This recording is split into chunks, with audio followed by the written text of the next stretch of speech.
કચ્છમાં શિક્ષકોની ઘટને લઈને વિરોધ યથાવત જોવા મળ્યો છે। વિદ્યાર્થીઓએ આંખે પાટા બાંધી વિરોધ કર્યો। મુન્દ્રા તાલુકાના ડેપા પ્રાથમિક શાળામાં વિરોધ કરવામાં આવ્યો છે।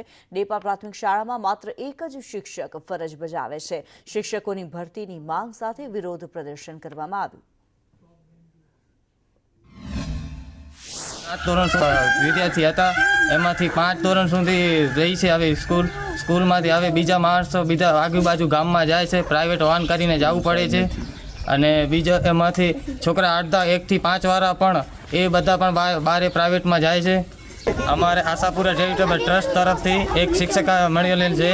આમાં આપણે એમને આભાર માની દે। ટ્યુશનમાં પણ એ શિક્ષિકા આવે છે, એ ટ્યુશન પણ કરાવે છે અને આભાર માનીએ છીએ ગાજુભાઈ જાડેજાનો તે એ શિક્ષકનો પ્રોવાઈડ કરવામાં એક મદદરૂપ કરી છે।